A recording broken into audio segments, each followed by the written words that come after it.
اعوذ باللہ من الشیطان الرجیم، بسم اللہ الرحمن الرحیم۔ میں حکیم ملک محمد یوسف بھٹی قادریہ کلینک یوٹیوب چینل کی طرف سے ویلکم کہتا ہوں۔ امید کرتا ہوں کہ آپ تمام حضرات باخیریت ہوں گے۔ میری طرف سے آپ تمام حضرات کو السلام علیکم۔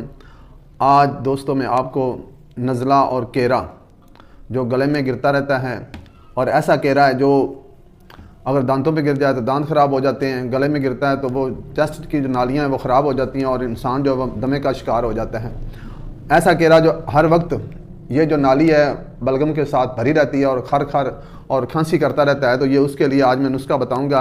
ایسا پیارا نسخہ ہے جو دیکھنے میں صرف ایک چیز اور شہد کے سمیت دو چیزوں کا ہے، لیکن اس کے جو فوائد ہیں وہ بہت ہی مفید ہیں۔ تو اب آتے ہیں نسخے کی طرف۔ یہ آپ نے کشت شیریں لینا ہے اور اس کا آپ نے سفو بنا لینا ہے، اچھی طرح گرائنڈ کر کے یا چٹو بٹا میں پیس کر کپڑ چھان کر لینا ہے۔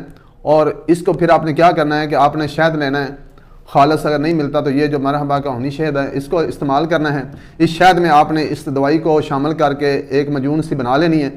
تو صبح اور شام آپ نے اس کو ایک چمچ، کھانے والا چھوٹا چمچ ہوتا ہے وہ آپ نے استعمال کرنا ہے۔ اس کے بعد اگر آپ چاہیں تو دودھ نیم گرم پی لیں، اگر نہیں پیتے تو کوئی بات نہیں، اس کو ایسے ہی اکیلے ہی استعمال کریں۔ انشاءاللہ تعالیٰ آپ کا جو کیرے کا مسئلہ ہے وہ 8-10 دن میں، 1.5-2 ہفتہ میں انشاءاللہ تعالیٰ بالکل ختم ہو جائے گا، اور آپ کا جو کیرے کا مسئلہ ہے اور نزلے کا مسئلہ ہے وہ ٹھیک ہو جائے گا اور آپ تندرست ہو جائیں گے۔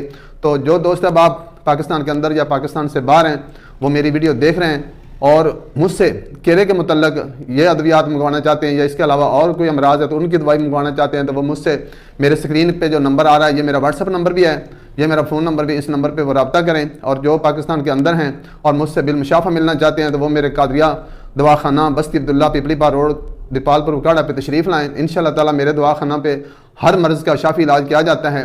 اور اس کے ساتھ میں آپ سے اجازت چاہتا ہوں، مجھے آپ نیک دعاؤں میں یاد رکھنا۔ اللہ حافظ۔